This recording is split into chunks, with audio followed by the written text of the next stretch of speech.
Today we're going to dive into Paulo Coelho's 11 Minutes, a book that really makes you question everything you thought you knew about love. It follows the story of Maria, a young woman from Brazil whose life takes her on this incredible journey through sexuality, through pain, and eventually to a really profound understanding of what it means to connect with another human being. Right from the get-go, the book hits you with this line. Talk about an opener, right? It's brilliant because it takes that cozy, familiar start of a fairy tale, once upon a time, and just crashes it into the harsh reality of the word prostitute. From the very first sentence, Coelho is basically telling us, look, we all have one foot in a fantasy world and the other in a much tougher reality. So let's start where Maria's story does, back in her childhood.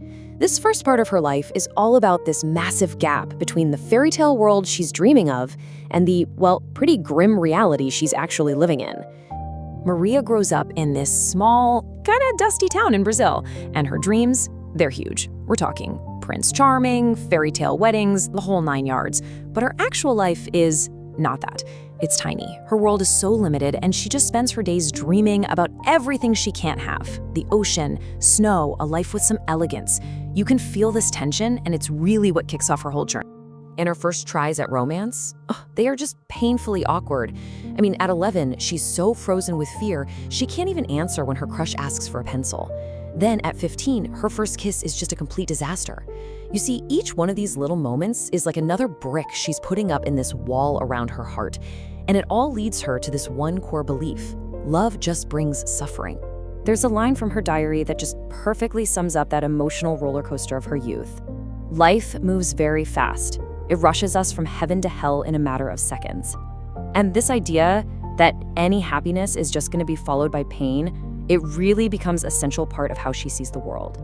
So as you can imagine, she's feeling trapped, she's completely disillusioned with this whole love thing, and she decides she has to get out. And that leads us to the next big chapter in her life, her journey all the way to Geneva, Switzerland. Okay, so while she's on vacation, Maria gets spotted by a Swiss man, and he offers her a job as a samba dancer in Geneva.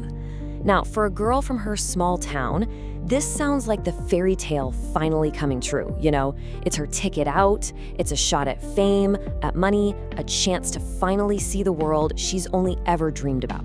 But that dream, it just shatters the second she gets there. The pay is way less than she was promised, and pretty much all of it gets eaten up by debt for her flight and her living costs. She's trapped. So in this moment of despair, she makes a very cold, calculated decision. She's going to work as a prostitute. And to survive it, she creates this deep split inside herself. It's like her body is there, but her soul, her heart, that gets locked away somewhere safe. She basically becomes an actress playing a part in her own life. Now, it's in this really dark new world that Maria starts to develop a kind of philosophy, an idea that helps her make sense of it all. And this brings us right to the central idea of the whole novel. 11 minutes. What on earth could that mean? Well, for Maria, it becomes the lens that she sees the entire world through. Another prostitute explains the idea to her. Basically, if you strip away all the talking, the romance, all the ceremony, the actual physical act of sex lasts, on average, just 11 minutes. And this leads to this huge light bulb moment for Maria. She starts to see that the entire world, everything, seems to spin around this incredibly brief moment. Marriage, fashion, diets, whole industries from cosmetics to porn, she decides it's all just in service of these fleeting 11 minutes. It's a really cynical way to look at things, but it's also a powerful idea that lets her kind of intellectualize her work and keep her heart out of it. So this whole idea becomes her new purpose. She starts keeping this detailed diary, studying her clients, analyzing everything. She tells herself her destiny isn't to be a prostitute forever. No, it's to be a writer who can expose this hidden truth about the world in a book. And she's going to call it 11 Minutes. So, for a long time, Maria lives in this world of cold, hard observation, with her heart locked up tight. But then, she meets someone who changes absolutely everything. And this is the question the entire novel really pivots on. After you've built all these walls to protect yourself, what happens when someone comes along who can just see right through them? She meets a young painter named Ralph Hart, and he has everything she once thought she wanted: fame, money, freedom. And yet he's just profoundly unhappy. And here's the thing, Unlike all her other clients, he isn't interested in her body at all. He's interested in her soul. He says to her, "You have a glow about you. It's in your eyes." He's not seeing a prostitute. He sees her strength, her willpower, the light that's still shining inside her despite everything she's been through.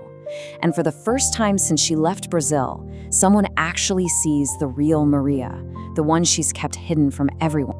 In this encounter with Ralph, it kicks off the final, totally transformative chapter of her journey, one that's going to completely shatter everything she thought she knew about love. This is the breakthrough. Through Ralph, Maria discovers that real love isn't just some physical act that you can time with a stopwatch. No, it's a constant state of being. Her whole cynical 11 minutes theory is just obliterated by an experience that exists completely outside of time. Their physical connection, it isn't just sex. The book calls it a sacred reunion. It's not 11 minutes, it feels like an eternity. In that moment, she feels this incredible sense of wholeness, where the lines between them just dissolve. It's a deeply, deeply spiritual experience for her. And this leads her to the ultimate revelation. For years, Maria believed that love was a trap, right? Something that just enslaved you and caused pain. Well, now she understands the complete opposite is true. True freedom, she writes in her diary, is only possible when you have the courage to give yourself completely to someone else. This realization leads to her final choice, and it's a surprising one. She decides to go back to Brazil alone. She loves Ralph so much that she can't stand the thought of caging that perfect, pure love in the messiness of everyday life. She's afraid it would tarnish it, so she chooses to set him and herself free, holding on to the perfect memory of their connection. And so, the novel leaves us with this really profound question. Maria's journey takes her from this naive girl to a cynical prostitute, and finally to a woman who understands the sacred side of connection. And through her story, Coelho asks us all to rethink what freedom really is. Maybe, just maybe, true freedom isn't about being alone, but about having the courage to surrender completely to love. Something to think about.